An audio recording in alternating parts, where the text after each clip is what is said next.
નમસ્કાર મિત્રો, હું કનૈયાલાલ મીરાણી આપની પોતાની મનગમતી યુટ્યુબ ચેનલ શિક્ષણ સફરમાં આપનું સ્વાગત કરું છું। આ ચેનલ ઉપર શૈક્ષણિક માહિતી, અભ્યાસક્રમ, શિષ્યવૃત્તિ પરીક્ષાઓ, સરકારી યોજનાઓ, સ્પર્ધાત્મક પરીક્ષાઓ તથા કમ્પ્યુટર અને ટેકનોલોજીને લગતા વિડીયો અપલોડ કરવામાં આવે છે।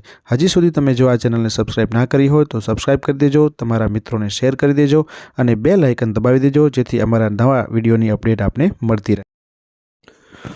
नमस्कार विद्यार्थी मित्रों, आज आपणे धोरण 6 ની અંદર गणित विषयની અંદર જે સ્વાધ્યાય પોથી છે ભાગ 1 એના પાના નંબર 17 અને 18 ની આપણે ચર્ચા કરવાના છીએ। ચાલો યાદ કરીએ, એનું સંપૂર્ણ સોલ્યુશન આપણે આ વિડીયોમાં જોઈશું। તો તમે જો હજી સુધી આ ચેનલને સબસ્ક્રાઇબ ના કરી હોય તો સબસ્ક્રાઇબ કરી દેજો અને બેલ આઇકન પણ દબાવી દેજો જેથી અમારા નવા વિડીયોની અપડેટ તમને મળતી રહે। આપણે આ ચેનલની અંદર અગાઉ એક પાના નંબર 1 થી 16 સુધીના વિડીયો છે એ મૂકેલા છે, તમે ના જોયા હોય તો એ જોઈ લેજો। ચાલો આપણે હવે શરૂઆત કરીએ છીએ। પાના નંબર 17 નો જે મહાવરો તમને આપેલો છે એનાથી तो चलो આપણે અહીંયા કને શરૂઆત કરીએ। એના પહેલાં તમને બધાને એક રિક્વેસ્ટ છે કે જો વિડીયો તમને ગમે તો આ વિડીયોને લાઇક કરવાનું ભૂલતા નહીં। નીચેની આકૃતિના આધારે સાદા અપૂર્ણાંકને દશાંશ અપૂર્ણાંક સ્વરૂપમાં દર્શાવો। તો અહીંયા કને તમે પહેલો જે પ્રશ્ન જે તમને આપેલો છે એ તમે જોઈ શકો છો કે આકૃતિના આધારે તમારે સાદા અપૂર્ણાંકને દશાંશ અપૂર્ણાંક સ્વરૂપમાં દર્શાવવાનું છે। તો અહીંયા કને તમને જે આકૃતિ આપેલી છે એમાં તમે જોઈ શકો છો 3 ભાગ જે છે એનામાં લાઈન કરી છે। બાકીના ભાગ જે છે એ તમે ટોટલ ભાગ પહેલાં ગણી શકો છો, 10 ભાગ છે અને 10માંથી 3 ભાગની અંદર તમને લાઈન કરેલી છે। તો सादो अपूर्णांक शुं थशे तो 3/10 અને દશાંશ અપૂર્ણાંક શું થશે તો તમે અહીંયા કને જોઈ શકો છો 3/10 છે, એટલા માટે અહીંયા કને આપણે ભાગાકાર કરીશું તો તમને 0.3 દશાંશ અપૂર્ણાંક જવાબ મળશે।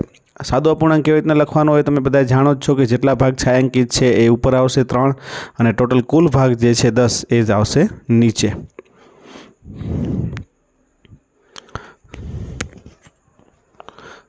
तो आ रीतना तमारे अहींया कने आ रीत जवाब छे ई आवशे।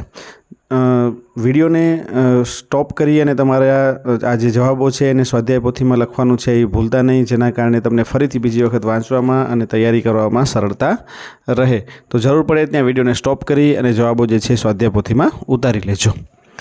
तो अहींया कने तमे जोई शको छो कि आ रीतना आपणे बंने जवाबो जे छे मळी जाय छे। सादो अपूर्णांक केवी रीतना दर्शावવાનો અને દશાંશ અપૂર્ણાંક કેવી રીતના દર્શાવવાનો, આ બંને વસ્તુના જવાબ જે છે આપણે આ રીતના સરળતાથી શીખી શકીએ છીએ। કારણ કે અહીંયા કને સાદો અપૂર્ણાંક જે છે કેવી રીતના બનાવવો હોય તો શીખી લીધું, સાથે સાથે દશાંશ અપૂર્ણાંક છે કેવી રીતના બનાવવાનું એનું પણ આપણે અહીંયા કને આપી દઈએ કે 3/10 એટલે કે 3/10 કરશો તો તમને જવાબ મળી જશે। હવે નીચેના સાદા અપૂર્ણાંકોને દશાંશ અપૂર્ણાંક સ્વરૂપમાં દર્શાવો। तो अहींया कने पण तमारे ए ज रीतना जे करवानुं छे। सौथी पहेला आपेलो छे 8/10 એટલે કે तमारे 8/10 करवाना छे। 8/10 करशो तो तमने अहींया कने जवाब जे छे 0.8 मळशे। अथवा तो अहींया कने बीजी रीत तमने बतावी दूं कि जो छेदमां एक शून्यवाળી संख्या छे तो 1 ની 1 આગળ पॉइंट तमारे मूकवानो छे। एक संख्यानी આગળ पॉइंट मूकशो तो 8 ની આગળ पॉइंट आवशे અને पॉइंट આગળ होय એટલે આપણને खबर छे આપણે આગળ 0 मूकीए छीए। चलो बीजा नंबर में 2/10 तो अहींया पण ए ज रीतना भागाकार कर्या वगर पण तमे लखी शको छो। 2 लखवाना छे, उपरना 2 एनी 1 शून्य छे एटले 1 आगळ पॉइंट अने एनाथी आगळ शून्य। चलो एना पछी त्रीजा नंबरना प्रश्नमां 9/10 तो शून्यवाળી संख्या होय त्यारे तमारे भागाकार करवानी बहु ओછી जरूरियात पड़े छे। तमे जोई शको छो 9 ની આગળ पॉइंट अने एनी આગળ शून्य એટલે કે 0.9। चलो चौथा नंबरનો प्रश्न है 32/100।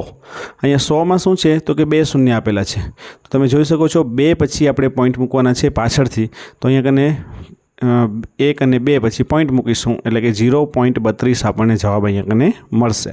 તો આ રીતના તમારે અહીંયા કને જેટલા શૂન્ય હોય એટલી સંખ્યાની આગળ તમારે પોઈન્ટ મૂકવાના થાય।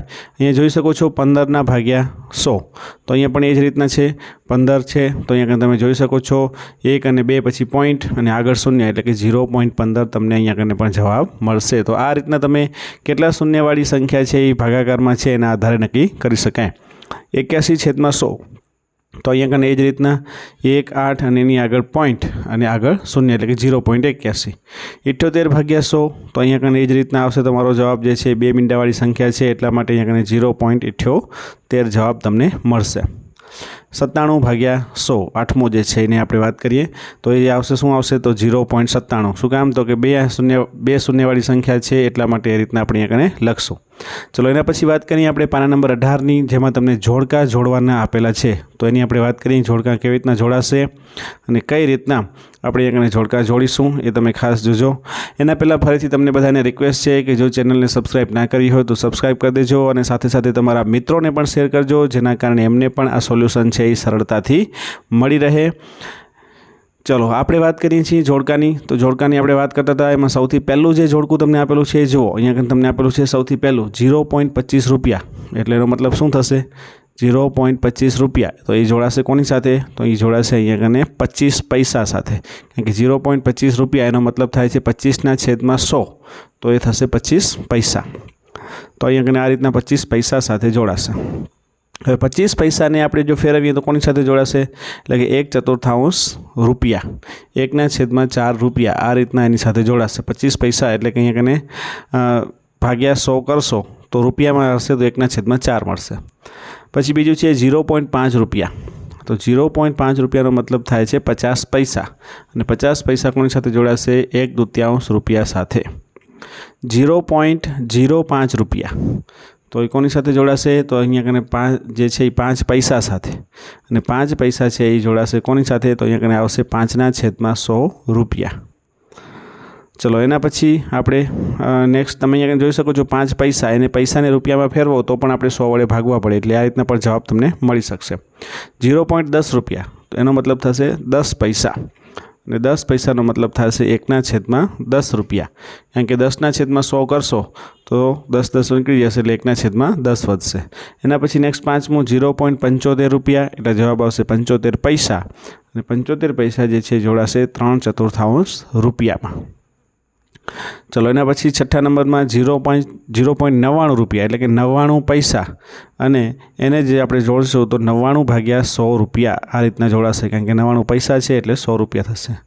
ચલો બીજા નંબરનો પ્રશ્ન એની વાત કરીએ. નીચેના દશાંશ અપૂર્ણાંકને સાદા અપૂર્ણાંકમાં ફેરવો.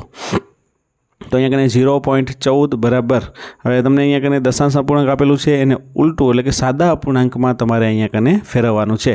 તમે જોઈ શકો છો જેટલી સંખ્યા હોય એટલી છેદમાં સંખ્યા શૂન્યવાળી સંખ્યા આવશે. એટલે કે 14 ભાગ્યા 2 આંકડા પછી પોઈન્ટ છે તો નીચે આવશે 2 શૂન્યવાળી સંખ્યા એટલે કે 100 એટલે 14/100. તો આ રીતના આપણે એને સાદા અપૂર્ણાંકમાં ફેરવી શકશું. તમે અહીંયા કને જોઈ શકો છો 14 છે એ 2 આંકડા પછી તમને અહીંયા કને પોઈન્ટ દર્શાવે છે એટલે આપણે એકડા પછી 2 શૂન્ય છેદમાં મૂકીશું. ઉપર જે સંખ્યા હશે એ એમને આવશે. ચલો બીજા નંબર ઉપર 0.09. અહીંયા પણ જોઈ શકો છો પોઈન્ટ પછી તમને 2 સંખ્યા આપેલી છે, 2 આંકડાઓ આપેલા છે એટલે અહીંયા કને છેદમાં 100 આવશે અને ઉપર આવશે 9. 0.88 એને આપણે ફેરવશું તો 88 એના છેદમાં આવશે 100. અહીંયા કને પણ 2 આંકડાવાળી સંખ્યા છે એટલા માટે છેદમાં 100, 88/100 આવશે. ચલો ચોથા નંબર ઉપર 0.75. તો અહીંયા કને તમે જોઈ શકો છો 0.75નો આપણે સોલ્યુશન કરીશું તો હવે તમને બધાને આવડી જ ગયું હશે સરળતાથી. એટલે આપણે જોઈએ 75/100. શું કામ 75/100 તો કે 75 એમને રહેશે અને 2 આંકડાવાળી સંખ્યા છે એટલે છેદમાં 100. 0.19 તો અહીંયા કને જવાબ આવશે 19/19 એમને રહેશે અને ભાગાકારમાં આવશે 100 એટલે કે 19/100. પછી છઠ્ઠું છે 0.23. તો અહીંયા કને એ જ રીતના 23 છે ઉપર લખાશે અને નીચે લખાશે 100 તો 23/100. આ રીતના આપણે અહીંયા કને આ જે સંપૂર્ણ જે છે સોલ્યુશન છે એ આપણે જોઈ લીધું છે. તમે આ ચેનલને સબસ્ક્રાઈબ કરી અને બેલ આઇકન દબાવી દેજો, જેના કારણે આપણા નવા વિડીયોની અપડેટ તમને મળતી રહે. ફરીથી પાછા નવા વિડીયો સાથે મળીશું. ત્યાં સુધી તમે બધા મસ્ત રહો અને તંદુરસ્ત રહો.